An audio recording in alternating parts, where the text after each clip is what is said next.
Do you think AI will follow the crypto path or the dot-com path? If I had to pick one of those two, dot-com. The example I would give is in the dot-com bubble of the early 2000s, everyone knew the internet was going to change the world. What they were wrong on is how quickly. They thought it would happen fast and there would be money made instantly. And all of these dot-com stocks went to the moon. And then they tanked because it was too early. That's the problem. Eventually they bounced back. Amazon eventually bounced back, but it lost 90% of its value in the dot-com bubble. There's a possibility this could happen again with AI, because we all know AI is real. It's more real than crypto. Crypto is kind of fake. It hasn't changed anything. That's like a true bubble, like a Tulip Mania or a Beanie Babies. Like there's no real value there, but there is value. But something can be good. And I give you an example, like a Black Lotus is a good card. It's a valuable card. I don't know how much a Black Lotus goes for. Anyone magic expert? PSA 10 Black Lotus price. Well, the last one, it looks like sold for 540,000, but the previous one before that was 28K, so they're tough to say. The point is, the Black Lotus is a good card. It's a valuable card. It has some value. If you bought it 500K, are you going to make a profit? Maybe. If you bought it for $1 million right now, are you going to make a profit? Is someone going to buy that for you for more than $1 million? If you come in and buy it for the way Nvidia's priced, like 30X, you know what I'm saying? $25 million.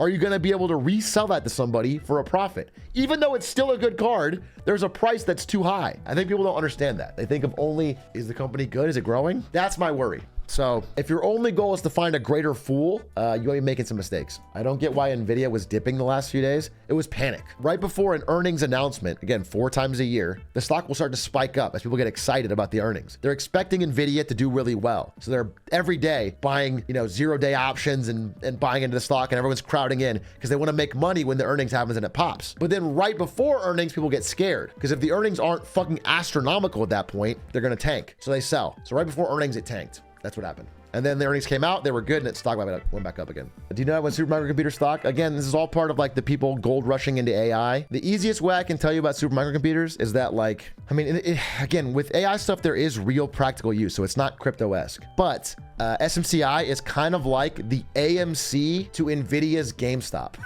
You know what I'm saying? Remember how GameStop happened and some people got really rich and then everyone's like, I want to get into it, but GameStop's too expensive now. And so everyone's like, oh, let's do AMC because it's cheap. Let's meme that one up. So they all got into AMC because it was a lot cheaper. That is almost what's happening with SMCI. People want to get into the Nvidia gold rush, but Nvidia is so expensive already. They're worried. So they're jumping in. They're trying to like pop up a new thing. That's kind of what it is. That being said, it does have value. I get skeptical of straight vertical lines on fucking stock graphs because it's usually a sign of irrational exuberance. Every billboard in SF has AI on it now. Exactly. Yeah, it's the #1 buzzword right now in the market today. Every company is saying AI in their earnings reports. They are shoehorning AI into everything. It is the best way to juice your stock, and not all of these companies are going to find ways to actually make money off of it. Is it important for the US to pursue domestically producing semiconductors? Yes, but they're very slow at it. They have the CHIPS Act. There's a lot of money. They've been throwing money at TSMC and Intel to make foundries in Arizona to make chips here so that if China invades Taiwan or something, we don't just lose access to chips. The problem is, again, this stuff is very, very, very expensive, very, very hard, needs a lot of expertise, needs a lot of time, needs a lot of training, takes billions and billions of dollars. It's tough. Throwing money at it is not just a solution. You need like a lot. And Taiwan has like built their whole economy around it. Why aren't any of these multi-billion-dollar companies able to replicate the quality of Nvidia's GPUs? It takes time and money. They're trying. They want to. They're working on it. But, Microsoft just having money doesn't make them experts at designing GPUs. Like Nvidia has been designing GPUs for a very long time. They built a whole business around it. They've hired the right people. They've built a structure around it. They built software that locks people in. It's very difficult. It's tough to unseat the current king, but they want to. They want to bad. And AMD and Intel are trying. Do you think that Nvidia has a value that is hard to replicate like Southwest? Bro, this is Southwest. This is Southwest stock. Peaked in 2017, generally declining. Southwest's big value turned out to not mean that much. People just want the cheapest flight. Like Southwest has a reputation for, I don't know, slightly better customer service or whatever, more flight locations. The problem is in airlines, you have to have something that lets you charge more. If you have no way to charge more, then you have no margin, which means you don't really have a business. You're racing to the bottom. And all airlines are constantly doing this because the customer at the end of the day doesn't really care. The average customer just wants the cheapest flight almost all the time. And so airlines are constantly in business trouble. They need bailouts and it's just a tough thing to invest in. Nvidia has a much bigger moat than Southwest Airlines, what I'm trying to tell you. Which do you think is going to happen first? Another company manages to compete performance at a lower price by the adding classes. I have no idea. I don't want to. That is something no one could tell you. And it's tough to even say whether, like, nobody even knows if it will collapse. The thing is, I think we all know fundamentally that on some level, AI is going to change the world. It's going to be a part of things going forward. It's going to make a big predictor. But like, is it going to happen now? Is it going to happen soon? Because it needs to happen soon to make all this money make sense. If it doesn't happen soon, a lot of stocks are going to crash. Like, it needs to happen. It needs to make money. If you're fucking Subway sandwiches and you say we're investing in AI, it's going to make our sandwich production better. And we're going to fire people and add AI, and we're going to have AI in all aspects and AI at corporate, and we're going to have Subway AI and all this fucking shit, and it doesn't change your profits. Like, if you don't start making more money, the market freaks out. You spent all of this money. You bought GPU systems. Subway's a dumb example, but I'm saying this is happening all over. Whether you're fucking Amazon or Walmart or anyone.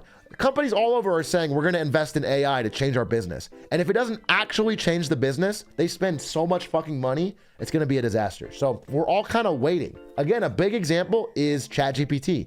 ChatGPT is valued at $100 billion. They spent a ton of money on GPUs. ChatGPT spends a fuck ton of Microsoft's money to buy GPUs to run ChatGPT. If that doesn't print money, the value is going to collapse. It's gonna fuck. Like, ChatGPT traffic is down from where it used to be. People aren't, it's not changing people's lives as much as they thought it would. Some people are. It's not zero. You understand? So there's a risk. There's risks. Are there countries we don't typically think of as high-tech exporters like Taiwan that are starting to compete? No, but there's a lot of countries that are going to try. India, for example, just announced they're going to try to build a semiconductor chip industry from scratch. India just announced this. They want to like just literally put fucking tons of money into building what Taiwan has, but in India. Now, starting from scratch, this is a huge risk. They could just pour money in and get nothing out. It could be a huge disaster, but they want to do that. That's what India wants to do. And again, many times countries, including the US, have tried to do this. They've dumped money and got nothing. Because the real risk is whatever you build has to make money to get its money back. You know, let's say you spend $1 trillion to build a bunch of chip factories, and then nobody uses your factories. They still use TSMC. Well, then you're fucked. You know what I'm saying? Then you're mega fucked. So you have to be cutting edge. It's a real battle. What do you think about the Intel-less Nvidia laptops with ARM CPUs? I don't think they matter to me or Nvidia at all. They're nice. I mean, it's just a small business. This is like, it's not part of the AI business at all. Yeah, it's like a small play in the laptop market. USA doesn't need chips. We have Doritos. Rawr, I can't. So I've been ignoring a lot of the stupid messages. I'm just going to give you this one. You know, because people have some good questions and a lot of people are just like, their ADD kicked in, so they have to say some stupid shit. And I just want to give you one, all right? Can I just toss you a bone? What do you think about Eli Lilly's growth? I think it's more stable. Eli Lilly is the company that makes Ozempic. Or actually, they make Mounjaro, I believe. But it's all part of the same thing. It's the GLP-1 class drugs that they help with weight loss. And their stocks have been absolutely mooning lately. And it's because it's a great business model. Someone signs up for Ozempic, they have to take it forever. Because if they stop, generally the appetite comes back and they lose their progress. So it's like a lifelong thing. What those stocks are betting on is whether insurance companies will agree to pay for Ozempic. If that happens in 24 or 25, whatever, if insurance companies make it part of their plans to where you can just get your insurance to pay for your Ozempic because it's going to make you healthier, then a lot of Americans will get it on those plans. It's too expensive for them right now. Once that happens, they're going to print money forever. If that happens, that's the big bet. Wasn't that Novo Nordisk? Yeah, they're both riding the same wave. Novo Nordisk is Ozempic. Eli Lilly is Mounjaro, but it's the North American version. I had to move from California to Canada. My salary has tanked just as much as the temperature. At least housing prices are cheap there. Pat may laugh. Cost of living's cheaper though, outside of the housing. Crazy to go to Canada. Go to like, if you move from like, let's say SF to Toronto, like your salary gets cut in half, but your housing price stays almost the same. That's crazy. They're both already too high, by the way. Cost of living is lower than SF, but not less than average. Yeah, exactly. But lower than SF is what I'm saying. Yeah, SF is like the highest in the fucking world. Or not the world, but in USA. Try moving to London, UK. It's the same cost of living as SF and a third of the salary. Yeah, but at least you have lovely knife attacks. Do you know what I'm saying? You get some of the world's best food. You get that fine British cuisine. And the weather. Actually, honestly, London is a pretty good food city if you have a lot of money. I remember I traveled to London with Ari when we were straight broke. This is in college because my family lived in Germany, so we took her to Germany and we didn't do anything. We walked around London for, I don't know, 2-3 days, and we didn't do anything because we couldn't afford anything. All of even fish and chips was too expensive. Everything was too fucking expensive. The London Eye was too expensive. We did nothing. It was such an expensive fucking city.